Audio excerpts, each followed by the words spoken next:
Neil Funk, Jimmy G, buckets, gets buckets. Oh my goodness, give me the hot sauce, Neil Funk, give me the hot sauce. What are you doing, Dragic? Did you not get the memo? Derrick Rose can go upstairs. Hey everybody, welcome into a brand new edition of the Gimme the Hot Sauce podcast. Stacey King alongside Timmy Whispers is here. It is a Friday afternoon in the city of Chicago. Maybe spring will arrive sometime. This weather just really stinks. I'll tell you what, man, I got that groundhog feeling where I only come out when the sun is shining. I stay in the house when it's like this. It's gloomy. It's cold. I think today was supposed to be like the high of 59 over in where I'm living. I'm just like, come on, man. This is ridiculous. Crazy.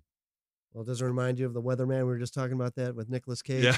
I thought some weatherman are going to get some Wendy's Frosties tossed at him this weekend. My daughter's a meteorologist, and they will blame you for the weather. You know? Yeah. I mean, going to get groceries, going to get something to eat. Hey, what's wrong with the weather? You know, it's like getting control over it. Well, get her a crossbow. It's a real life movie. Get her a crossbow. Hey, speaking of real life, we want to send a shout out to our good buddy Chuck Swirsky. Oh, yeah. He was here in studio in Palatine for last week's show. It was a Friday rush hour trying to get back into the city. He lives downtown. He got swept up in a chain reaction accident. Chuck is okay. He banged up his wrist. He, totaled his car. And we just sent our thoughts and prayers out to Chuck because he was so nice to come and help us out and then to get caught up in something like that. Yeah, I mean, listen, I feel so bad. It was really a weird Friday. When that accident. Raining. That accident really didn't surprise me because, like, the way people drive on a Friday is Mm-hmm. ridiculous. I mean, especially when it rains. I was almost in 3 accidents. I was joking about it when on the show. I remember that, yeah. I was almost in 3 accidents coming out here, and then even going home. I caught the back end of Chuck's accident, and we were right before the exit of O'Hare, Indiana 294. That's like we were there for like 3 miles. And we were always trying to cut over yes, at the last and minute. all 4 lanes were shut down, and we were sitting there. It was going like inch per inch. That's how far we were moving. I was in traffic almost an hour just to go 3.5 miles. And so I was like, man, what has happened here? And all the cars were gone, and there was no vehicles whatsoever. So you couldn't really tell, no ambulance or anything. So you didn't really know how serious the accident was. But I saw the glass and the debris. The fire trucks are sweeping everything out. So I immediately text Chuck to say, hey, look, you were ahead of me because you left 30 minutes before I did. Yeah. So I just wanted to know, did he see what happened? Because it had to be a major accident. And then he was on his way to the hospital. And he had texted me. He said, yeah, that was me. I was in that accident. I broke my wrist. I got some bang. My ribs are pretty bad right now. And my car's totaled. And I was just like, oh, man, here we are. We get Chuck out here to drive out here to go to do the podcast. And then he gets in a car accident, and I felt so bad about it. And but he's a trooper, though. He's the best thing is he survived. And that really wouldn't have set well with me if something happened like that. So shout out to Chuck Swirsky. Yeah. I know you're rehabbing right now, and we're glad that you're okay, buddy. Yeah, our thoughts and prayers go out to Chuck, and he'll bounce back quickly. I talked to him Sunday. He said that, as Stacey mentioned, banged up wrist, hand injury, but he's going to be okay. I saw on Facebook he's already out and about, so we wish Chuck the best in his recovery. And again, thank you for coming out here. Big news on the NBA on Friday. Greg Popovich announced that he is no longer going to coach. The winningest coach of all time is stepping down. He's had some serious health issues. There was an incident in a San Antonio restaurant a few weeks ago where they had to bring in emergency crew. Another heart episode, and he just decided in his 70s he's just not up to the daily grind of coaching. So Mitch Johnson, who was the interim coach, was quickly appointed the permanent head coach. Some people thought they might go after Taylor Jenkins or Mike Malone. They went to stay in-house. Obviously, Mitch Johnson has been there for the past 6 years as an assistant to Popovich. Now he gets his chance to run the club. Yeah, and they got a young team, and they have a chance to get the number 1 pick. Yeah, if what they if get they Cooper get Cooper? Flag? Yeah. I mean, they're right back in this mess. And to be honest with you, had Wemby not been diagnosed with those blood clots, they might have been playing for a play-in game. They might have. I mean, he could have easily been Defensive Player of the Year. I mean, he was having that type of season. They've got, Stephon Castle's a very good young player. They've got some really good young talent, and they're building through the draft, and they're being very patient. They know they're going to lose games. They know they're not, a championship caliber team. I think now knowing that Popovich is no longer in the picture, now they can go forward and say, okay, this is what we're going to be doing in the future. He'll still be involved. He's going to be the president. So he's still his fingerprints are still going to be on that team. And again, hiring Mitch Johnson, I mean, they hired from within, and I want to say that the Memphis coach was on Yeah, that the staff for guy a little from bit. Finland. Yeah. So I think, You're talking about the guy who was fired. yeah, the guy, Taylor Taylor, Jenkins. Taylor Jenkins was on the staff for a little bit. So I was really surprised that they didn't, go out at least interview him, because the Spurs are loyal to the people that work with them, but they're in good hands though, as long as Popovich is still alive. Because I mean, they were really nervous about that. There was some stretches where they didn't think he was going to make it, and then he had that episode a couple of weeks before the season ended. It looked like he was on his way back, and then he passed out in a restaurant. So that's a little alarming. And I think he probably just said, hey, you know what?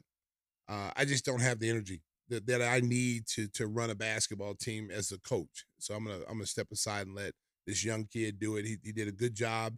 I know a lot of people question, is he really the guy or not? But again, when you lose Wemby, you lose a big part of your team, and there's a lot of other injuries they had. So, but they're in good hands. Mitch Johnson's a good young coach. And they're being mentioned as one of the top contenders for a possible Giannis Antetokounmpo trade. Everybody knows Milwaukee got knocked out in 5 games. Damian Lillard suffered the torn Achilles. He may miss all of next season as well. So Milwaukee may be best served to go into a rebuilding mode and trade Giannis. People have talked about the fact San Antonio has a lot of draft picks. Houston is another possible destination. They've got like 3 Phoenix picks that they could put into a deal. And they'd probably trade Jalen Green now because of what's transpired in the playoffs. If you put Jalen Green, 3 or 4 number ones, maybe throw in Atari Easton, that might be a package that could put Houston really right near the top of the West. Well, yeah, I mean, Houston's got a lot of assets, but I don't want those players. Mm-hmm. I don't want Jalen Green. I don't want, Easton. Give me Thompson. There's another young kid that's there on their team that's a very good young player, and some draft picks. I mean, he's gonna require about 7 first-round picks. I mean, I saw when you a lot of Mikal different. Bridges got 5. Yeah. So if Mikal Bridges got 5, and but see, then you're looking at the Luka deal. Luka, they didn't really get a lot for Luka. Well, Harrison blew that. Yeah, he blew that big time. So Giannis is going to require him. Plus, he's in his prime right now. It's not like he's on the wrong end of 30. He's in his prime. So you're going to be able to at least ask for 7, a minimum 5. You're going to get 7, and then the talent that you got coming back. You think it's Şengün? I don't think Houston will part with him because it's hard to find a center. You got to ask though, right? But you got to ask though. I definitely want Thompson. I think he's going to be a superstar player. I think he's a good piece. I don't think Houston would trade Thompson. Well, then you ain't getting Giannis. Yeah. I'll hang the phone up. We're not giving you Thompson. All right, click. When you're serious, call me. That's how I am. I'm not giving you a Hall of Famer who's in his prime right now. Top 3 player in the league that consistently comes and plays every single night. He's one of the most durable guys in the league. He shows up every single night to play, and he still loves to play. You can still see that he loves to play, and he takes losses seriously. Like, he does not like to lose. And I tell you what, if I'm the Bulls, I'm trying to get my hat in there too, because you got so much to offer. As far as Giannis. Coming here, there's a big Greek community here. Yeah, but they're going to want Modest, Giddey, Patrick Williams, here's the deal. 4 first-round picks. Here's the deal, Mark. You're not getting Modest. I'm just throwing that out there right now. You're not getting Modest. He's untouchable. All right. Everybody else, though. It's like what you said with Houston, though. Then Milwaukee goes click. No. I'm sorry, man. I'm sorry. If you're first of all, if I'm AKing him, I would have done this a couple of years ago. I would have went and signed every one of his brothers. Yeah. I'd have went outside, man. You got to do it like a recruiting deal like they did in college. To get the younger brother who's better, you get the older brother who sucks. And so now you get the younger brother to come. And the mother. I would have had her. I would have got her. She would have been there making Greek food at lunch. And then I would have got Thanos. I would have got whoever with the one that's playing in Greece right now. I'd have them all here playing on 2-way deals. And then when it's time for Giannis, he says, I want to go to Chicago. They got to make it happen. What about, I know that Giannis likes New York as well as Chicago. What about the Knicks? Anunoby, Bridges, bunch of picks? No, I don't want those either. I think he's going somewhere. He's going somewhere. It's a question of who's going to come up with the best package that gives Milwaukee, because Milwaukee's going to want at least 5 first-round picks. Well, there's some teams out there. Like, if you're Oklahoma City, why wouldn't you get in that? Yeah, they got tons of Why picks. wouldn't you get in there? Yeah. Why wouldn't you get in the Giannis sweepstakes? I know he Give 'em doesn't Jalen want. I Williams know he and doesn't some want to other- be in Oklahoma. Yeah. I know he don't want to play for Oklahoma City. But if that's a championship caliber team, Yeah. why wouldn't you? Yeah. If you got a chance to win a ring with this young team, and you got a superstar in Shea Gilgeous-Alexander, you got all these. I'm giving up Chet. I'm giving up. If you want 10 first-round picks, we got 40 of them. So if you want to take any of our 10, we'll give you 4 unprotected, Yeah. and we'll throw in 6 more, just regular first-round picks. We'll give you 10 first-round picks. We'll give you Chet. We'll give you whoever else you want, and I will give my untouchables. You got to have some untouchables in Oklahoma City. Yeah. You don't want to gut your whole roster, Right. because then you find You yourself keep now. SGA and Jalen Williams. Jalen everybody Williams. else can Those go. two guys. Yeah. Those two guys are definitely a must. The rest of everybody else is not untouchable. Yeah. It's going to be fascinating because the whole NBA is going to be held hostage until Giannis makes his decision and Milwaukee makes a decision on a trade. They'd want to do it before the draft so they can use some of those picks this year. Well, he definitely wants to play in a big city. Yeah. He's made that very clear. He's got these subtle hints. He's laughing. Everybody thinks he's joking, but no, he's telling the truth. He's tired of losing, and it's not like he doesn't like Milwaukee, but he understands that the window has closed. They're not the team that won the championship a few years ago. They've gotten older, and they haven't done anything to that roster to they've drafted, but they're not playing in their draft picks. They don't, Pat Connaughton, who could have helped them out, they didn't even play him. There's a lot of guys on their roster. Doc Rivers is one of those coaches, and I like Doc. Nothing bad to say about Doc, but Doc is stubborn. He's one of them old school guys. He's going with 6 or 7 guys, and he's going to play those 6 or 7 guys. Man, there's sometimes you got to put guys on the bench that can spark you and give you a chance. You might not be able to play them every single night, Mark, but there are times when those guys come up and make huge plays for you and advance, because there's no way in the world they should have lost that game to Indiana. I mean, there was like 30 seconds to go in the game, and they clearly had command of that game. The turnovers that Gary Trent had after having such a good game, to have those turnovers, a veteran player, I mean, you sit there and go, wow. Like, it's just not in the cards for them to win. We don't have a guest this week. We did try a number of different avenues. Yeah, we tried. I called my buddy at Lou Canellis to talk about the Bears draft, and you remember he was also a sideline reporter with the Bulls in the 90s. So Lou's going to come on his show maybe next week, but he told me that he had to go to Milwaukee today because he's partners with Giannis in a Greek restaurant up there. Lou owns some restaurants here, oddly, and I guess he's partners with Giannis. So we got to use him as a double agent. We got get Giannis yes, here. we got to do whatever we can do. Okay, if we can sneak little Lou in there to just entice him with Greek food and more restaurants, come to Chicago. Then bring him to your restaurant. Bring him to Chicago. This is what we have. Take him to. I mean, it's a big Greek community here. It is. It's a big Greek community, and they would love to have him here. Do you listen? There's a lot of guys that, I know Michael's been gone a long time, but a lot of players used to be afraid to come to Chicago just because of the shadow that Michael Jordan had on this city and the NBA. But it's not like that anymore. Guys now go where the money's at. They'll go where the best cities are. And this is a guy, I believe, if you ask him, if he had to pick a city where he could go, regardless of what he's going to get in return, he would want to come to Chicago. Yeah, I think he'd be really interested in it, but the question is, Milwaukee's going to try to get the most draft picks they can, and I think that's going to be tough for the Bulls to measure up there. Another big story in the NBA is what happened to the Lakers. It's kind of interesting. I was looking at social media yesterday, and J.J. Redick did his end of the season thing, and he's making excuses. Team didn't have time to mold together, and injuries and all this. And somebody ran a clip of him ripping Doc Rivers a year ago for making too many excuses. They ran him side by side. And J.J. Redick's off to a rough start as a head coach. I mean, he's making too many excuses. The game 4 where he refused to substitute in the second half, he cost his team that game. Well, and also, they tried to take a page out of what Dallas did to Minnesota last year, where they tried to exploit Rudy Gobert, and they tried to keep him on the island with Luka on the switching roles. But this year was different because, for one, Luka was not in shape.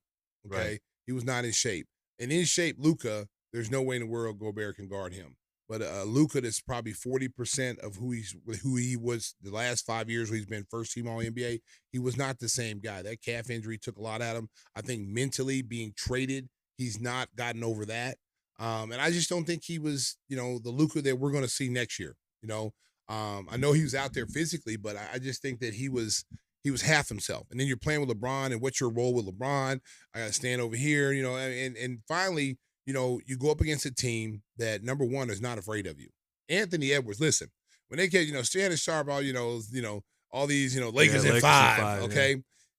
Ant-Man, Superman, Frosty the Snowman, T-Wolves in 5. That's what it was. And I'm going to tell you, I did not see that coming. I did not see that coming. I knew it was going to be a good series. I thought it'd go 7 with the Lakers winning. Lakers had the higher seed. Minnesota's up and down all year long, but they seemed to figure it out at the end, because you look at Julius Randle. I thought that trade with Julius Randle and Karl Anthony Towns, I thought New York won that trade. And early on they did. And I still think you still give them the win for that. And they got DiVincenzo too. Yes, they got DiVincenzo. They got they got 2 tough guys. And I thought Julius Randle had a hard time trying to find his role. He's used to being the number 1 guy. And he knows clearly on Minnesota that it's Ant-Man. And Ant-Man is the number 1 guy, but he doesn't act like the number 1 guy. He wants all his teammates to get involved, And I saw some things in that series, Mark, and I'm sure you watched it too. He was not afraid of LeBron James. Not at all. Hey, let me tell you something, America, okay? This kid is the same cloth as Kobe Bryant and Michael Jordan. I'm telling you. Not just athletically the way he plays. I'm not saying that. But his mentality. He does not care, okay? He doesn't care. Listen, he's like Thanos from the Marvel super movies, okay? The Avengers. Yeah. He's collecting Infinity Stones, okay? He's already got Booker. He's already got Kevin Durant. He's got LeBron and Luka. He's got 4 of the Infinity Stones. And he's going to go up against Steph Curry, I think, in the next round, right? Yeah. So you got Steph Curry, Jimmy Butler, and Draymond Green. There'll be 3 more Infinity Stones, okay? This guy is ascending as a star player. And the funny thing about him, Mark, he doesn't even want to be the face of the league. No, he doesn't care about that. He that. just hooping, and he talks trash. And he really backs it up. And there was one sequence in the game where he shoved LeBron James, like elbowed him in the chest and was talking trash to him. And I was thinking, I was talking to a couple of my friends. I said, let me tell you something. There's no way in the hell anybody would do Michael that way or Kobe that way. Yeah. There would no way in hell. They would be so afraid of those guys. First of all, Michael would have choked you. And then the rest of us would have jumped on you, so that wouldn't have happened. And if you watch LeBron James, man, anytime he falls on the floor, his teammates are never around him to help him up or to see how he's going. It takes at least a minute for them to say, okay, he does this in practice every day, flops all the time, so let him sit there. Did you see the one where he had his hands over his eyes? And then at the last second, he peeks to see if the camera's there. Did you see that one? Yeah, oh my God! Listen. I like LeBron James. Listen. LeBron James is going to go down as one of the greatest players to ever play. But let's stop the GOAT debate, okay? You're doing what you're doing in 20 years, MJ did in 13. Okay, so let's just stop right there. You're not the GOAT. And you're not going to bypass Kobe, and you're not going to bypass Kareem and Wilt Chamberlain. The GOAT conversation's over. He's a great player. He'll be on Mount Rushmore of the NBA greatest players, and there's nothing wrong with that.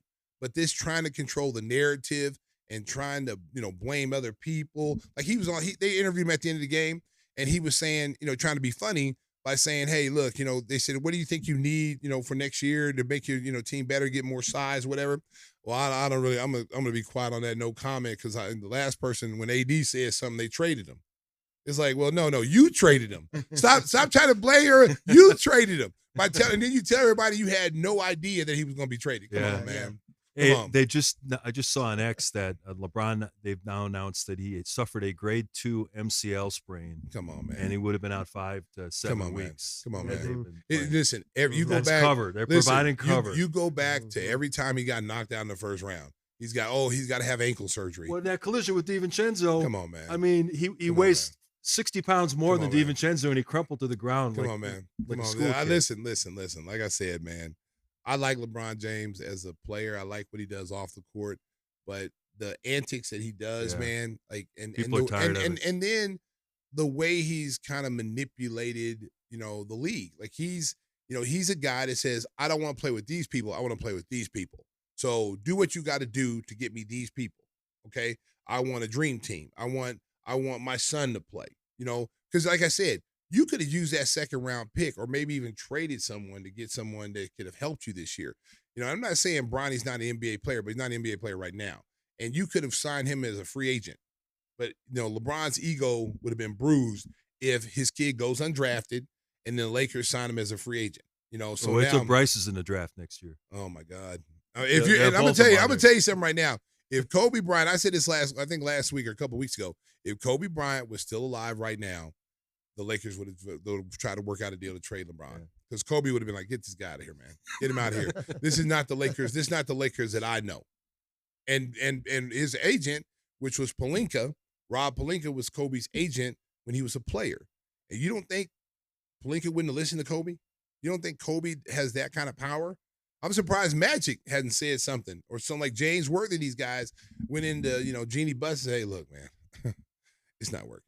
We got one title in 6 years that he's been here. They've been eliminated in the first round, I think 3 out of the 6 years.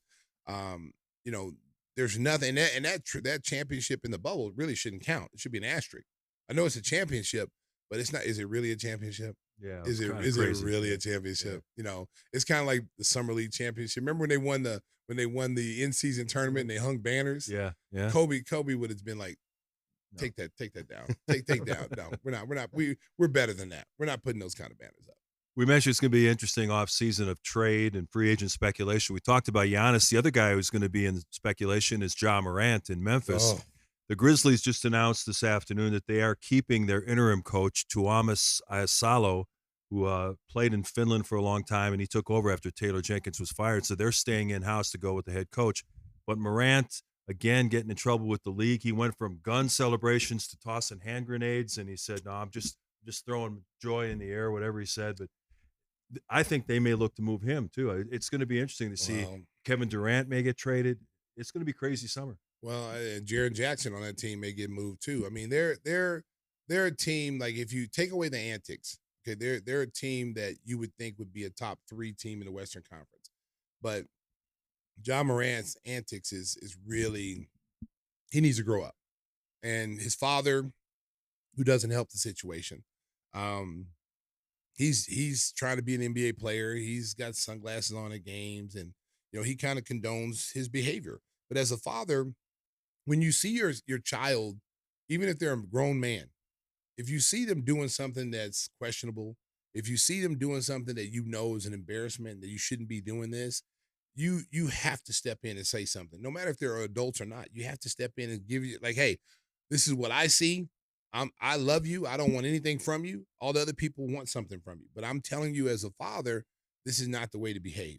You're here to play basketball. Your image is everything. If people think that you're a great guy, there's going to be a lot of opportunities endorsement-wise for you. But if people think you're a bad guy, they're not even going to want you on the team.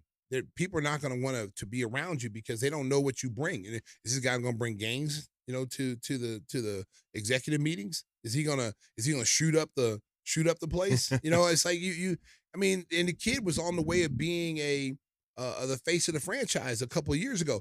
And here's what I say about him: he's a good kid trying to be bad. I don't know why these kids in general gravitate to the side where, I know it's cool to be that way, have an edge to you. But if you're not, most of us try to get away from that. If you're making money and you're making millions of dollars and you're supporting your family, you're taking care of your parents and everything, that's what you do this for. You're not doing this to be a rapper. You're not doing this to be a thug and to be something you're not. And that's what I think about Ja Morant. He's a good kid trying to be bad. You see some pictures of Ja, went to a private school, he just a nice kid, and then all of a sudden he gets to Memphis and now he's, hanging out with rappers. He's getting in trouble, bringing guns to strip clubs. It's like, come on, bro. Really? Yeah. Come on, man.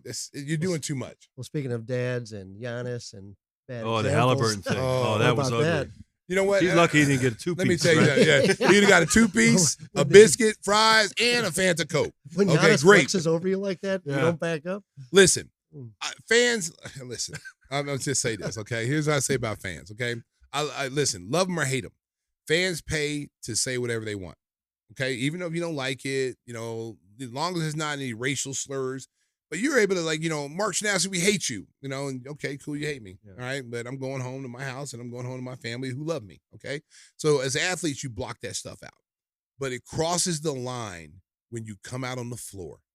It's like, okay, dude. And they just got eliminated. Okay, and he's upset. And a last-second collapse. So, America, here's my question to you. Look at that right there. Look at that picture right there. Yeah. Okay, so, America, my question to you is, when you go to the zoo and you buy a ticket, are you allowed to go in the lion's den and feed lions? Are you allowed? Now, you know, they're cute. Oh, they're beautiful. Look at the mane on them. It's so beautiful. You're not allowed to jump over the enclosure and go there and feed the lions because you know what? Let me tell you what's going to happen to you, America. You're going to be mauled and you're going to be eaten. Okay, it's the same thing with NBA basketball. They are lions, okay? You're not allowed to go on their place of work. You're not allowed to go over the enclosure to go bait the lion, okay? Giannis, that's the worst thing to do when a player has lost a series, and it was heated because there was a lot of emotion and animosity between those two teams. They're rivals. Now, that's a big rivalry. As a fan, I love that. That's how it's supposed to be. You're not supposed to like each other. I like that as long as you keep it in the confinements of the game. You know what I'm saying? I don't want anybody to get ejected for throwing punches, but you can talk trash. You can hard foul me. I like that kind of stuff, and that's how basketball's supposed to be played. You're not supposed to like each other. At the end of the game, you show respect. You beat us. I don't like you, but you beat us. We shake your hand. We'll see you next year. I think there was so much trash talking. Halliburton, and that's the one thing I don't like about Tyrese Halliburton is that he's a great player. He's a great guard. Nothing but respect on that end. But the consensus about him is when they're losing, he never says anything. Okay? When the game is close, he don't say anything. But when they get up 15 or 16, he's got pump in the chest. He's talking chirp. And you're talking trash. And listen, there's certain guys, man, you better do your homework on. There's certain guys you just don't talk trash to. You know, Dame Lillard is one of the most quiet people ever, okay? And those are the guys, my dad used to tell me all the time, like the baddest dude in the room is not the loudest guy in the room. He's really, you know, he's soft as baby's diapers, okay? It's the guy that you need to worry about is the quiet guy because that guy ain't saying nothing. He's a killer. That's a guy who will keep beating you. You're knocked out, Mark, and he's still beating you. And he's beating you to a pulp, and you can't fight back because you're out. And he's, I told you not to mess with me. I told you to stop. Just leave me alone. Those are the guys you need to worry about. That's how Dame Lillard is. Leave him alone. And he was messing with Dame when Dame was in street clothes in game 1, and Dame had nothing to do with the game, and he's going pointing, you know, Dame time and all this stuff when they're up 15. So. Yeah, up 15, talking trash. The guy's not even in uniform. And then you know what? And then Dame gets hurt. Yeah.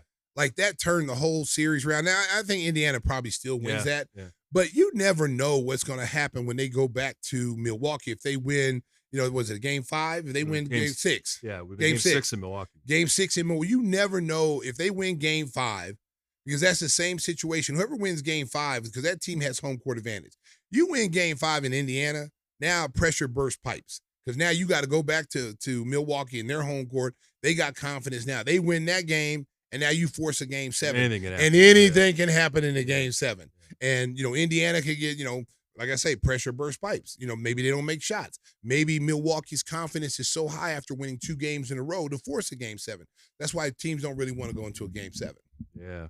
There's going to be a game, only one game 7 that we know of for sure. That's going to be the Clippers in Denver. There's a game 6 tonight with Golden State playing against Houston. And you see that shot of Steph Curry's thumb that they showed on Listen, TNT? man, I didn't even know. I thought it was somebody's foot. That thing was that was a that was a nasty, I didn't even know swollen. He was dribbling the ball.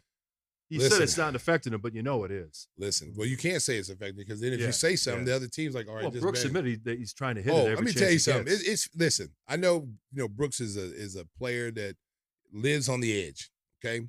I broke my finger my senior year in 3 places, and I had to get screws put into it. So I was supposed to miss the whole season. It was like early October. So I was supposed to miss the whole season and come back at the end of the year to play in the NCAA conference tournament.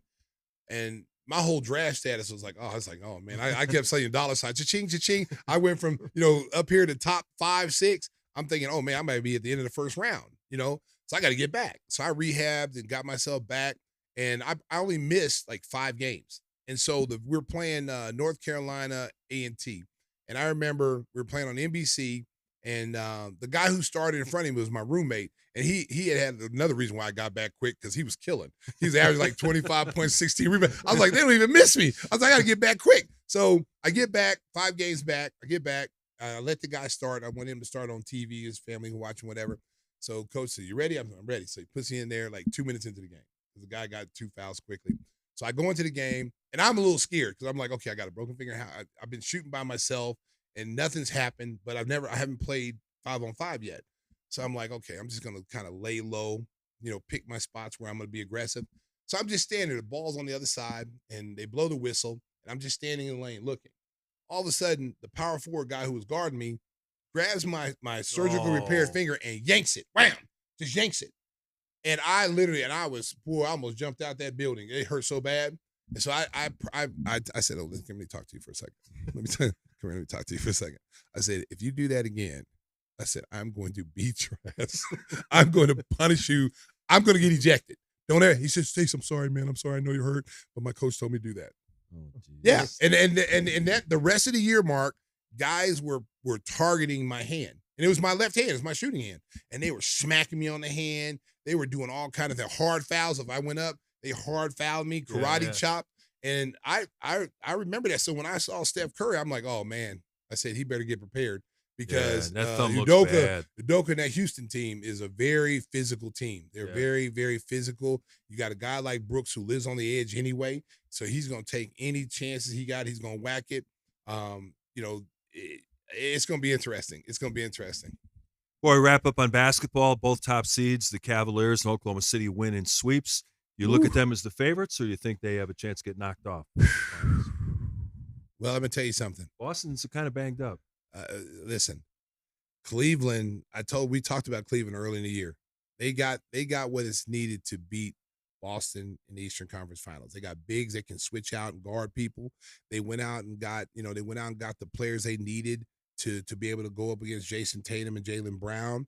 Javonte Green, who they picked up on waivers.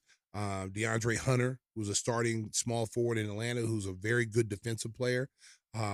They've got all kind of Dean Wade. They've got a lot of guys. You got Ty Jerome. You got Max Strus. They can run at least 4 or 5 guys at those 2 guys. And where the game is going to be interesting is the 2 guards and the 2 bigs. The 2 bigs right now, Defensive Player of the Year, Eric Mobley. They can switch out. They can guard anybody on the floor. Both of them are shot blockers. Both of them are rim protectors. So when you have 2 rim protectors playing at once, oh my God! And Boston. Porzingis is really not a post-up guy, and he's more of a pick-and-pop guy. He's going to have to post up. He's going to have to give them some kind of post presence. Al Horford, who's, like I said, man, shout out to Al Horford, who's still doing it. Playing well. He's still playing. He's still playing well. They manage his minutes this year, so he's fresh for the playoffs. He's going to have to come up big for him, and they're going to have some kind of defense. Boston is going to have to neutralize those 2 guards because Donovan Mitchell is playing at a high level, and he wants it. He wants to win a championship. Darius Garland wants to win a championship. They did an interview after the first 2 games in Cleveland with Miami, and they asked Darius Garland, what's the plan, when you guys go to Miami, try to get game 3. He's like, go at Tyler Hero. Isolate Tyler Hero. Yeah. Now, if you're a player, that's got to sting when you hear someone say that has no respect for you defensively, and they say, we're going at him. Stats back it up. They shot an incredible percentage. They destroyed him, and so they're confident right now. They got home court advantage. So, that's going to be tough for Boston. Can Boston go in there and win a game? Yeah, they can. But it's going to be tough. And then on the flip side, the only team that can beat Oklahoma City is Denver. Denver right now, Oklahoma City's got to be pulling for the Clippers right now. Yeah. It's an easier game for them. Might win that game. It's an easier game for them. It's still going to be tough. Clippers going to take them to, at least 6. But they don't match up well with those 2 bigs in Denver with Jokic and Aaron Gordon. They've killed them on the inside, and Chet has struggled with guys that have size and girth. And Jokic is one of those guys, man. And Murray's playing at a better pace right now. It's a really scary thing. But I wouldn't count the Clippers out because they easily could have been up 2-0 in Denver. Mm-hmm. They let a game get away. They got 1 game, and that's all what you want as a coach and as a franchise is we're going in there. We don't have home court advantage. All we want is to get is 1. Okay. But they had a chance to win 2 games and come back to LA 2-0, and they blew an opportunity. And James Harden plays like James Harden did, the other like last night. They got a shot to win games. Yeah, it's going to be real interesting to see how playoffs progress. But the top seeds are looking awfully strong. Hey, the NFL draft is in the books. By all accounts, the Bears did pretty well. We'll break down the draft and look ahead to what we can expect when training camp opens in a couple of months. That's next on Gimme the Hot Sauce. But first, Cisco, you got the photo of our good buddy, Jeff Vukovich? Always got it ready. And Jeff Vukovich is always ready to take care of your insurance needs, auto, home, and business. You can reach him at jeffvuk.com. That's jeffvuk.com. Phone number on your screen, 847-825-4950. 4783. He is Chicago through and through, supports all of our professional teams, and he's got the best jingle in the business, courtesy of Stacey King. I appreciate that, Mark. Nationwide is on your side. Hey, nicely done. Woo! Football talk is next, and give me the hot sauce. Welcome back. Give me the hot sauce. NFL draft, as we mentioned, has been completed. Bears with 8 picks. They did, I think, a really good job of getting more weapons for Caleb Williams, getting the tight end Colston Loveland with number 10 overall in round 1. And then in the second round, kind of a steal, they got Luther Burden, an outstanding wide receiver from Missouri. He was projected by most people to go in the first round. They got him at the 39th overall pick, and he was kind of salty that he had to wait until the second round to hear his name called. I think that those are 2 guys that are really going to help Caleb Williams. Yeah, Burden was, like you said, was projected as a first-round pick. He's got great speed, gets open, got good size, Loveland was a beast at Michigan. Yeah. When you saw him play, you're like, oh, man, this guy's going to be playing on Sundays. He's going to be a big-time tight end.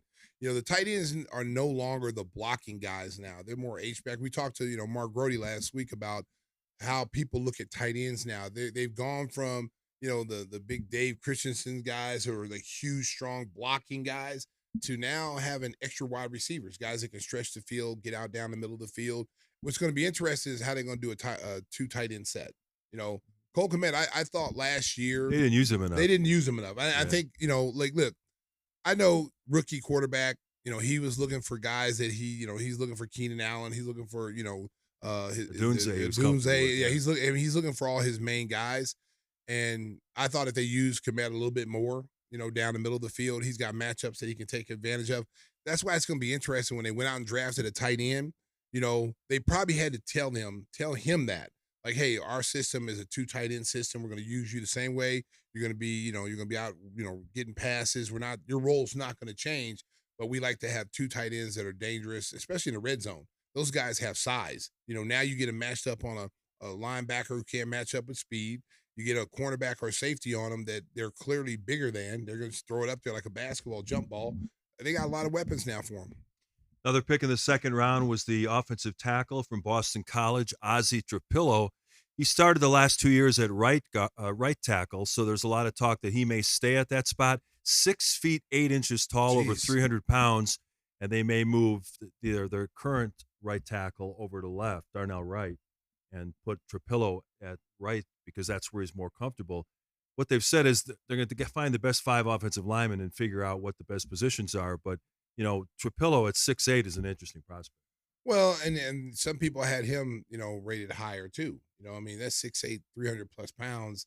It's huge size, strength.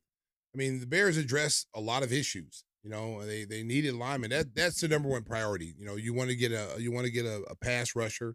You want to get some linemen. There's still free agency out there that they maybe, are players in free agency. We don't know. But at the same time, the draft, they really did well. I thought they really, really did well. They really addressed certain needs, got some guys that you have now. You got a lot of depth at certain positions, and they addressed a lot of issues that they needed. How about the running back? What do you think of him? 7th round, Travion Henderson was taken 1 pick before they took Burden. They may have taken Burden anyway, but a lot of people speculated the Bears wanted Travion Henderson, and he went 1 pick before him. The running backs, one thing they haven't learned is what you look at, like, a guy like Saquon Barkley, how important he was to Philadelphia. You want to see teams now understand that a good running back is key. Last year in Detroit, Ben Johnson had 2 good running backs. 2 guys that could easily go for 1,500 yards if they were just the number 1 back. And so he's trying to replicate that a little bit. He knows how important in his system. Like we've heard him say, we're not going to run the same system, that we ran in Detroit. Come on, man. You're the offensive coordinator. It's your system. Yeah. So, the names may change and the color of the uniforms may change, but your system is going to stay the same because you have won in this system.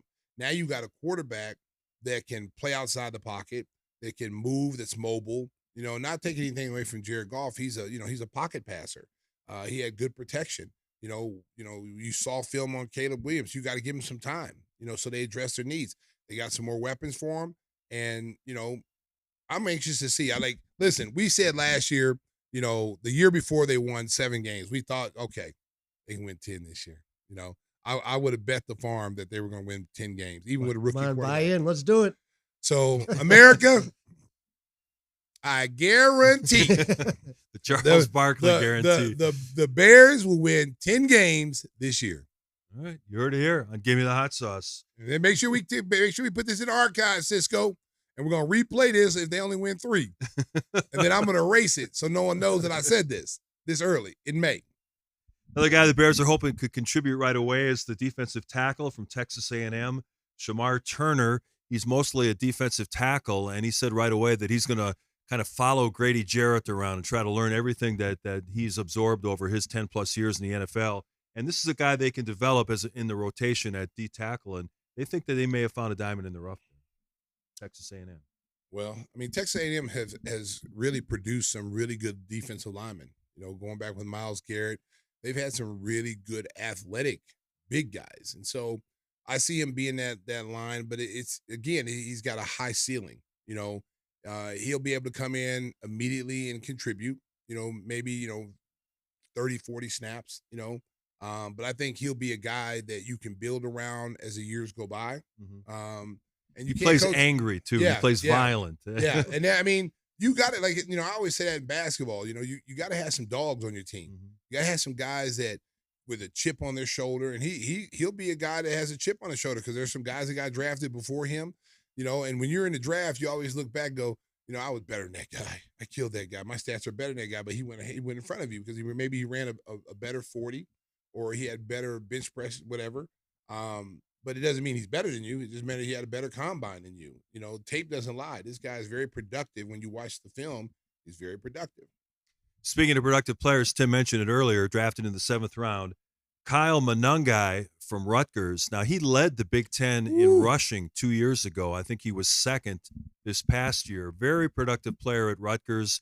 Not known for having fantastic end-to-end speed, but he's a guy that can move well in short spaces, and he's a powerful runner. And I think they look at him as maybe a guy who can complement DeAndre Swift in that kind of thunder and lightning backfield combination.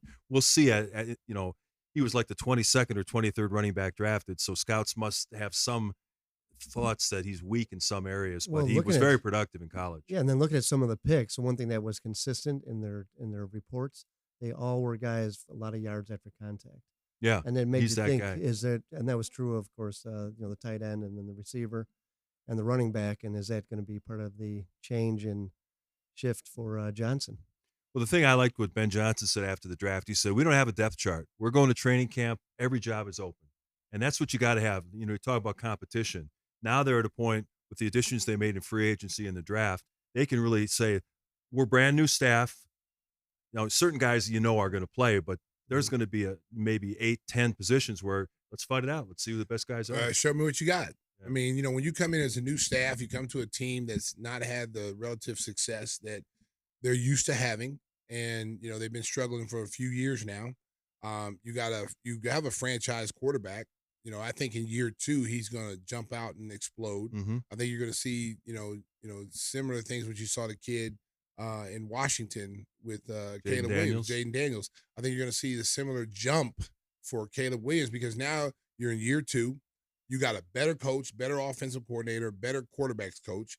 There was times he said that he never knew what they were doing. Yeah, it's I mean, how do you're a number 1 pick. The OC didn't want to watch film with him. I mean, come on. Yeah, like how does that happen? And then again, and he wasn't joking. It was serious. I mean, if you fired a guy in midseason, there were some serious problems. Oh, I mean, like for instance, when you talk about when to call a timeout. Yeah. When to use a timeout. Like, okay, I believe what he's saying now because there was situations in the games that you go, okay, when I play Madden, I know when to call a timeout. Like, how do you not know when to call a timeout? Like in that drive against, was it Detroit? Detroit, yeah. Yeah, like, come on, man. That was a winnable game. Yeah. Videos of sports bars, the whole crowd screaming, call the timeout! It's the clock's ticking away. No, it's they all know. I mean, everybody knows. I mean, and listen, I didn't like to kick a man when he's down, but, Johnson has the pedigree of being a better coach than Eberflus. So, this guy knows his stuff. And so he's going to get the weapons. And you see they've opened up the truck, back it up. Antoine Randall L. too. Coaching the Beep. receivers Randy to L, make yeah. a difference. I mean, He came over from Detroit. With the reputation of coaching guys hard. That's what Mhm. this team needs. yeah. Because that they obviously were the inmates were running the asylum with the Yeah. Bears last year. They didn't respect the coaching staff at all. No, And that's going no. to change now. Mhm. Well, and then also too, like, when you have coaches that don't have control of the locker room and you don't have good veterans that police the locker room, that everybody's just doing whatever they want to do, you're going to have chaos, and you're going to have, a team that's not a good football team or a good basketball team or whatever team you may be.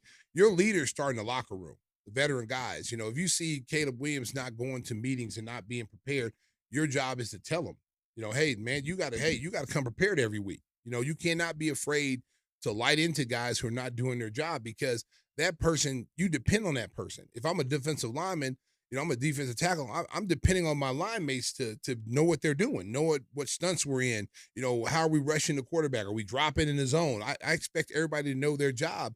And when you go out on the football field on Sundays and guys are not prepared and they don't know what they're doing, is that an indictment of the coaching staff, or is it players that just don't care? Yeah, it's going to be interesting to see how things develop through the mini camps in the next month or so, and then when training camp opens in July, to see what this new coaching staff can bring out. I'm out excited, of this group. America. Yeah, they should be I'm a really excited. fun team to watch. Should be a lot of fun. Another big story in the draft, of course, was the drama, the epic Oh, of Shedeur Lord. Sanders, who was projected in some mock drafts as going in the top 3.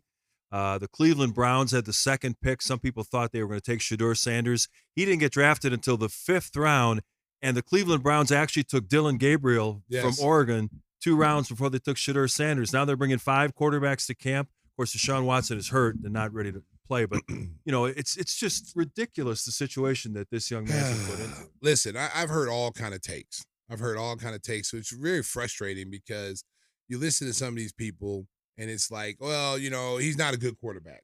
He doesn't have a strong arm. He doesn't this, he doesn't that. Okay, listen, that kid is a fine quarterback. Okay, if he wasn't Deion Sanders' son, he'd have won the first round. Okay, let's just be He real. completed like 74% of his passes at Colorado. Yes, he almost threw for 5,000 yards. So let's hear the guarantee. He's going to be a starter. No, I don't think so. I don't think You may win that I out. don't think he'll be a starter. Listen, You get to camp. listen. First of all, I'm a little nervous about that pick, because you took Dylan Gabriel in the 3rd round. Yeah, what if Okay. they cut him? What if they cut him? Yeah. That's what I'm thinking. Yeah. Because when they got Kenny Pickett and Joe Flacco. and Joe Flacco, and then Not keeping 4 Deshaun. quarterbacks. Okay, so Mark, I thought the very same thing. What if they draft? Because when they flashed the camera to the coaches and the front office people, they were clapping like, okay. They weren't excited. No, And I was in there, I was like, these dudes might cut him. You know They what I'm might. saying? And here's how he's valued amongst outside people. His jersey is the number 1 jersey sold, and he's not even selling it through the NFL. He's selling his personal didn't know jersey. that. Yeah, he's selling his personal jersey through his name. Yeah. And everybody's going. You hear all the fans like, I'm buying his jersey from him. I'm not buying it from the NFL. And I'm telling you right now, listen, if there's one thing, listen, quarterbacks are supposed to be cocky. Quarterbacks are supposed to have confidence. You want a quarterback that says, hey, look, we got to go 90 yards in 1 minute and 35 seconds. I want that guy to have confidence that he can get that job done, okay? I don't want a guy going, we're going to lose. We're not going to make it. Who put us in this situation? I don't want that guy. I want a guy with confidence. Now, if you're coming in there with this kind of confidence and bravado that he comes in, people don't like Deion Sanders. Let's just keep it real. They don't like Deion Sanders because Deion Sanders marches to a different beat. He was flamboyant when he came out of college at Florida State. He wore the jewelry, His son is kind of taking that persona. Only thing I would have said was, and each person is individual. It's not my son. I would have probably said tone it down a little bit. You still can have confidence, but when you go to these meetings, go professionally. Go in there, no hats on backwards, no jewelry. Go in there, represent yourself, and give them what they want to see. They want to see if you're serious about football. They want to see. With this NIL thing, Mark, these kids are coming in this league. They're not broke. They're coming this thing. This guy made $5 million a year, when he was at Colorado in NIL money. So he's probably got, not only does Deion Sanders wealth, but he's got probably $10 million in the bank just off NIL money. So he's not coming in, it's guaranteed. Right. So he's not worried about money. And that's the thing that scares the NFL people, is that these kids coming in here now, the NFL is a business now. Like, you got to come in here and be ready to play in the NFL. They'll cut you the next day. They don't care. So especially guys who are not first rounders or second rounders or even third rounders. If you're after the third round, man, you can get cut at any time. So I think it's a humbling experience for him. I hate to see the kid go through that because you never want to see a kid go through that kind of embarrassment. You know damn well he's a first round talent. No worse than a second round. But there's still plenty of late pick QBs that are in the Hall of Fame. Oh, yeah, Tom Brady. I mean, that comes one to of the mind. latest, yeah. You know? And then they try to say Tom Brady put a word out on him. You know, all these different takes. These people don't know anything. And at the end of the day, you know, I'm not one of these people that go, you know, color had anything to do with it, race had anything to do. But come on. It did. Yeah, it did. The whole situation was very When you start suspicious. attacking the kid's character, the numbers don't lie. If you took Shedeur Sanders off and put, you know, Blake Johnson and give him that whole stat, that kid's the number 1 pick in the draft. And then at the end of the draft, there were several national analysts were saying, well, I talked to different executives and they had him as a 5th round grade. Yeah. I'm like, come on, man. They're just, again, they're providing cover. They're putting out a false Circling the narrative. wagons. Yes. We got to protect the people who did this. Okay. At the end of the day, he was in everybody's mock draft from the start of last year to now as a top 10 pick. Even up until a month ago, before the combine, he was considered a top 10 pick. So you can't tell me all of a sudden now that people had him as a 5th round grade. Come on, bro. Like all the analysts had him as a top 10 pick. Mel Kiper called him out. Mel Kiper, he did, yeah. Mel Kiper called the NFL out, and he said it's a disgrace what they got did to kinda that heated kid. too. Yeah. It got very heated. And Mel Kiper, listen, he's not always right with the picks, Right. but he's more right than the average person. Okay. And if anybody knows quarterbacks or knows NFL personnel, Mel Kiper and Todd McShay, even Todd McShay circled back and turned and did a turncoat situation. I was listening to him. He's talking about, well, Jackson Dart is a better quarterback. No, come on, Todd McShay. That's not what you said a month ago. Yeah. You clearly said the 2 top quarterbacks in this draft is Cam Ward and Shedeur Sanders. And if I had my choice, I'd take Shedeur Sanders. Crazy. Because of his accuracy and his toughness in the pocket. People talk about him being sacked. Somebody said it's selfish being sacked. How in the hell is it selfish? Nobody wants to get pounded. He's like, I'm just gonna go out there and get sacked 20 times in the next 2 weeks against some of these big 350-pound linemen. Yeah. How in the hell is that selfish? Maybe once you look at it like this, maybe he holds on to the ball because he's trying to make a big play down the field. He's trying to allow Hunter and Horn and all these guys and his weapons to get open. Now, I will say this. Deion Sanders really, I don't know if this was a Colorado thing, but they had no running game. They had no running game when his son was a quarterback. They couldn't even keep defenses honest. Defenses could load up against Colorado and put, 5-6 DBs back there because they knew that Colorado wasn't going to run the ball. And I think Deion did him a disservice not going out and getting a running back and putting somebody back there to take some of the pressure off. Maybe that was the plan. Maybe Deion says, hey, I'm going to feature my son. I'm going to feature him. I'm going to let him throw 50 times a game.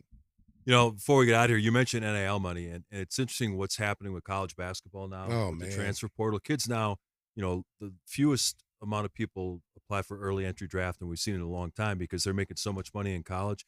You see the lineup that Illinois is going to run out. It's going to be the European international professional team. They picked up Peja Stojakovic's son. They've got the Ivicic brothers and Maldovic. I mean, they're going to put like 5 European professionals out there. The Bolton 5 or something. We talk about the fun of college sports, the rivalries, Oklahoma, Texas, Michigan, gone. Ohio State. Now you've got these guys coming from Europe playing in the Big Ten. They don't care. They're just mercenaries for hire. I mean, there's no identity to any of these programs anymore. You've got these super conferences, Oklahoma and Texas going to the SEC. It's like horrible. It's just the sport, the college sports that we love. They're no more. Well, fans can't even connect to the players anymore because you only have them for like 6 months, right? And they're gone. Okay, the NCAA. Listen, I'm always going to be pro for the players. I'm always going to be pro players because if the school's going to make all this money off their likenesses, you deserve to give them something. But they've got to come up with a better system than what they have right now. The top guys are getting the most money. Okay. And then the bottom guys are getting the crumbs. They've got to come up with a system that's fair for everybody. Okay, here's what we're going to do. We're going to give a percentage of everybody's going to get based off of what you are and how you rank. I'm not going to pay a guy $5 million a year. That's just not going to happen. Okay, if I'm the NCAA, I'm not going to pay $5 million. We can give you $2 million. Okay, and then percentage of that $5 million that we would have given you will now go to the rest of your teammates, because you're going to have guys that are jealous. You're going to have guys that are pissed off because I'm only making $10,000. This guy's making $5 million. He's getting treated a certain way. I'm getting treated like dirt. In this transfer, I can transfer every year if I want to. They need to make it one transfer. You better use it wisely. Use it wisely. You cannot transfer every single year because it's killing the college game. It's killing sports, and they've got to do something about it before it continues to get out of hand. I mean, to see a kid who played at Oregon, now he's playing at Ohio State, and then next year he's over here playing at Georgia. Right. Wait a minute, wasn't that kid? Wait a minute, wasn't he just at such and such? And now the fact that these major universities are recruiting Europe and other countries, they're taking professionals because they're getting from paid. other countries because they know they can make more at an American university than they can playing at a second level pro team in Europe. Well, let me tell you something, Mark. I wish my parents would have just froze me and took the embryo and put me in cryogenics somewhere, and then somebody just woke me up. Like what year would I have to be born to be like a 19-year-old? Well, we were. We've done this before. But America. So it would be 2005 if you want to be 20. It's not that. Okay, I don't care though. 2025. Okay, so we're looking. I want to be a teenager. I don't want to be 20 because then I'm too old. All right, 2010. So 2010. Yeah. So I've been like 18 years old. Okay, America. I just wish my parents would have just held off. He was on the dean's list. They would have pulled folks. off I Love Lucy and had the 2 separate beds and just hold off before they had me, okay? And then y'all freeze me, and then they let me out in 2010 or something like that, or 2005, and then I come out, and I'm making, and being the player that I was at Oklahoma, I had that same ability. Yeah, you'd be making upwards of $5 million. I'd be $5 million player, bro. Yeah, and I wouldn't come out. I'd be in there for 4 years, and I asked, wait a minute, do I get the COVID year too? Do I get the 2 COVID years? So that means, can I stay 6 years? And you know what I would do? We eliminated COVID in that scenario. Well, I'm going to tell you something. I would have been in there, Mark. I'd have been in there for as long as they let me. They would have had to kick me out of the University of Oklahoma. You got to go. You made too much money, Stacey. You got to go pro. We can't afford you anymore. But I will say this, though. If these kids, you wonder if they have people managing their money. Is someone talking to them, a financial advisor? Their parents have hired someone to put that money away. Because let's say you're going to be Cooper Flagg. Cooper Flagg probably made $5 million this year. Sure. Okay? Yeah. Probably made more than that. So that money that Cooper Flagg made, could help his family, whatever, but there's still a lot of it that he could put away and put that in the bank, never touch it. Now he's going to be a first-round pick, number 1 pick in the draft, where he's going to command upwards to, $10, $12 million. I don't know what the first-round pick would get. I think it's like 7 or 8. So whatever, he's going to make money. Plus the endorsements, he's already got endorsements, so he's going to get paid off of that. So now you let that money grow. Let that money that you had, the NIL money, grow when you're done playing pro basketball, because he's going to be one of those guys that's going to be on those super max deals unless they put a cap on it. He's going to be a super max guy. He's only 18 years old. Only 18 Think years of old. how much money he's going to make. And that's what made it so crazy when he's talking about he may come back another year. Yeah, okay. All right. Dude, you might want to come out now because they're going to put a cap on that super max at some point. Yeah. The next collective bargain, they're going to be like, hey, man, we can't afford to be paying people, 500, 600 million. No, we can't do that. So it's good that he came out now. He's going to probably be a guy that's going to be in a 2 supermax deal like Luka. Luka, Jason Tatum. These guys are going to have an opportunity to be 2 supermax guys. Maybe 3. 3.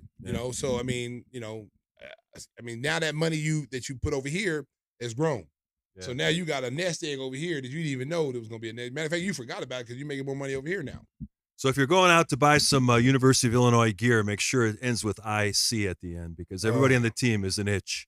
All right, time for our regular feature. What are we watching? Tim, start us off. I've been watching the Drive to Survive series. So the F1. That's fun. I started watching that during COVID when there was no sports going on. It's really well shot, really well done. Yeah, well done. Great storylines, great drama, and I've always been an F1 fan, so it's the thing I don't like about F1 though. It's always every year one guy wins like 12 races.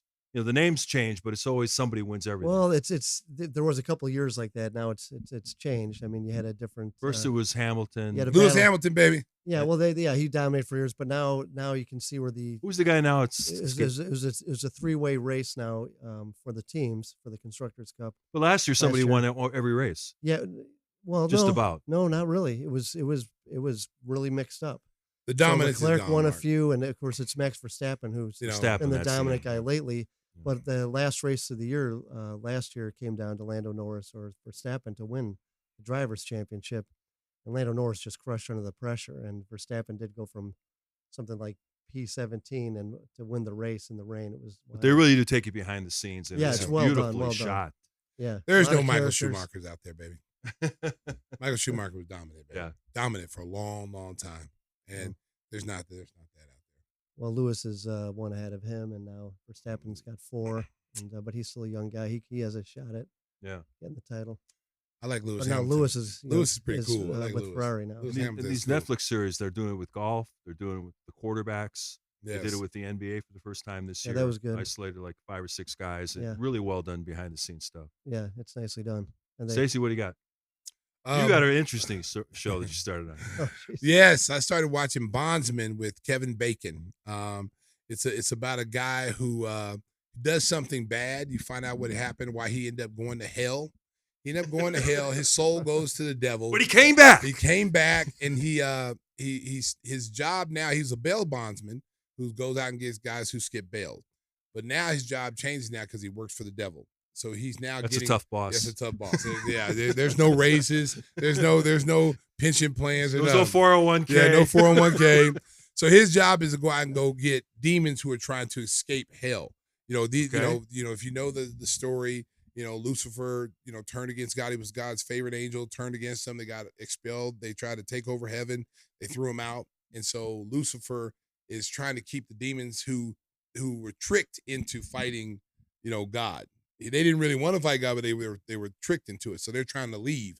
And so he's entitled. They send faxes. Round them up. Yeah. And it's not like you know who they are because they take over souls. So it's not like, you can just see them coming. They come off as like smoke.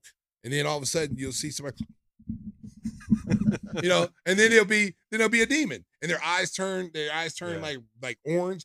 And then he's got to find them. And he can't find them until they do something, until they murder somebody or do something like that. So he's in charge of going to go get them. He has second thoughts about doing it because, as you find out probably about in episode 5, why he went to hell. He never told you the first 4 episodes why he went to hell, because you figured it had to be bad. And you find out like in episode 5 why he went to hell, and it's like, yeah, I can see what. Yeah, it was pretty bad. So America, watch The Bondsman. Kevin Bacon's a good actor. Yes, he's been in a lot of stuff. Footloose. That's Tim's favorite. Tim went to Halloween one year is Kevin Bacon in Footloose. He had tight jeans on. Remember the show that was on Fox where he was They dance just like him. Oh my God. Yeah, Tim could dance though. He was a Chippendale. You guys watched that show that Kevin Bacon was on? It was actually on National Network on Fox where he was hunting that serial killer. It was after his wife. It was really well done. It's one of those rare network shows that was good. The series of the Hill, that one? No. That was where he was a cop, where he's kind of like a dirty cop. He's a dirty cop. He plays a good dirty cop, too. too. He's been in a ton of stuff, though. Well, he has to because he put all his money in with Madoff, and that disappeared. So he'll be working until he's... Wow. He'll be working Wait. forever. First of all, way to put his business out on the that was a known thing. Wow. Yeah. Well, maybe people forgot about it, Tim. Maybe he's still working for the devil. Yeah, maybe he moved on. He put his money with the devil. He moved on, and so you just threw him under a bus right now. Talking about the guy's going to be working until he dies because Bernie Madoff stole his money. Sorry, Kev. Wow. Hey, Kev, one guy come from me. One guy who doesn't have money problems is Seth Rogen. He's just reeling in money hand over fist. He's in a new series on Apple TV called The Studio, where he's this inept studio head. He got the job that he didn't deserve. He loves film. He loves to make these artsy classics, but everyone is trying to drag him into making, superhero zombie movies to try to get the most box office clout they can. And he's just overmatched at everything he takes on. He's just stumbling and bumbling through the whole thing. But in classic Seth Rogen, there's a lot of laughs. It's a fun show. Yeah, he's got some classics. I like Seth Rogen. What is it? This Is the End. Hot Tub Time. Was he in Hot Tub Time? It was Hot Tub Time Machine. Was he in Hot Tub Time Machine? He wasn't in it. But he was a writer. I don't know what you're talking about. Yeah. What are you talking What about? movie was he in? He was in the movie with James Franco when they were trying to get over the Chinese guy to. It was like he wasn't in that either. Yeah, he was. No, he wasn't that. Yes, he was in that. He one. wrote it with Franco. Yeah, he was. What was the name of that movie? We'll get our crack research yeah. staff on it. Darn it. Cisco will have an answer before we get out of here. Or I maybe didn't not. recognize Cisco, but Cisco got a lot of hair now. While Cisco looks that up, why don't you tell the folks how they can get some of Stacey's signature hot sauce? Yeah, our Diablo hot sauce, the 1871. Diablo. Yeah, that's the hot one. So yeah, go to gimmethehotsauce.com, and people are using the codes. It's good to see. You're getting that free shipping, half off a barbecue and the 1871. So get there, gimmethehotsauce.com, GIMME, and we'll ship it out right away. And if you like your hot Summer sauce barbecue. hot, this will burn your tongue. Okay, I had some the other day. I thought I was eating the mild. This is I wrong one. thought I was eating the mild. I was happens. like, okay, oh, give me some milk. I need some milk. Similar Oh. bottle. Yeah, so it's great hot sauce, America. You got the research for us, Cisco? What do you got? The interview. The interview. Yeah, Oh, that was great. what do you say? They don't like us because they ain't us. Yeah. You know that line in the I just like it when he starts crying in the tank and says, what's wrong with wanting to listen to some Katy Perry and have a margarita? Oh, he was also in the movie when the girl he messed with one night got pregnant. Oh, yeah, pumped up? Was that? No, not pumped up. Something like that. Knocked up. Knocked up. Yeah. And he got He's the getting girl there. pregnant. I was on the wrong trail. He was, and what's that? Going to pump. And the little skinny dude. You Yeah, yeah. The little skinny guy, Jay, the dark hair, is always in his movies with him. Oh, yeah. You know what I'm talking Oh, about? Yeah. yeah. The one with the How to Yeah. Train Yeah, Your Dragon. yeah. When he got pink eye Barenthal. because somebody farted on a pillow. Yeah. He got pink eye. Oh my God. I'm sorry, America. We got off track right there. Hey, before we get out of here, every week if you watch on YouTube or on the Chicago Sports Network, you see Stacey's always sporting a lovely baseball cap, traditional stuff. We got to get Stacey a Cubs cap. The Cubs are in first place. They lead the major leagues in runs scored, slugging percentage, stolen bases. They're doing it all. No, huh? Mark, I don't want to jinx him. Okay? I got some Cubs hats. Oh, you do? I Okay. got Cubs hats. He wears that But at the burger tasting every Listen, year. yeah, listen. Yeah, I do. Yeah. But, I don't want to jinx them right now. They're winning right now. They're playing well. They're playing good baseball. But you remember they went through a stretch last year where they were playing good, and then the wheels fell off. Mhm. So I'm holding it right now. I'm saying, listen, just keep playing the way you are. They're looking good, and let's just keep it going, Cubbies. Let's just keep it going. I plan to be out there at the ballpark at some point this year when it's warmer. Yeah, nothing better than going to Wrigley on an My afternoon. boy Adam went to a Sox game the other day. He calls me the day of the game. He says, "Hey, Stacey, I'm going to the Black White Sox game tonight. You want to go?" I said, "When is it?" I said, 7:00. It was like 6:30. I'm like, "Come on, man! God damn, come on, man!" How about some planning? Yeah, He's so busy. That's the way he lives his I'm life, like, though. Whatever I'm he like, can come on, squeeze man, in. give me some notice, bro. Like, I just can't just like 30 minutes to get out of the ballpark. But yeah, he is a busy dude, man. He was He called a DJing. Cubs game last He called weekend, a didn't he? Cubs game, then he went and go DJ. I was supposed to be there, Mark. I was too tired. I couldn't make it. I was supposed. Yeah, I think it was. He had a. I mean, he's been at this one particular bar, and I've been before. But Mark, I was fried. I couldn't come. It's past my bedtime. It's old people got to go to bed at like 8:30. Yeah, so if you see Adam on the street, say hello Lies. because he's everywhere. I'm telling you, he's got like 100 jobs. I know. I mean, he's the hardest working man in the show. But Chuck Swirsky's a hard working guy too. Chuck, his off season is spent, going over to Canada calling some games professional over there. yeah. So those guys work really hard. I tell you, I mean, Adam does football, baseball, women's sports. I mean, DJing, he does magic tricks at kids' birthday parties. I mean, there's nothing this guy can't do. You and can he hire him calls out for Bulls kids' games. parties. Yeah. Yeah, I mean, if Benny the Bull's not, showing up, they put him in a suit, but the suit was too big, man. They had to get him like a little baby Benny suit. Okay, so I can see we're going down a slippery slope. Oh, boy. It is time to say goodbye. We thank you so much for watching, listening to this edition of the Gimme the Oh, Hot my Sauce goodness. podcast. Hope you all have a great week. Until next time. see you real soon. Drive home safely, Chicago. BB. Oh! He didn't come for the massage, he came for the facial. Does anybody know how to post videos to Facebook? There's a block by reminder to get the invitation. That's a huge three! Mustard! Lonzo left alone. Gimme the hot sauce. Able to swerve, bend that corner. That's the last time I'm going to see it. Williams straight on. Giannis!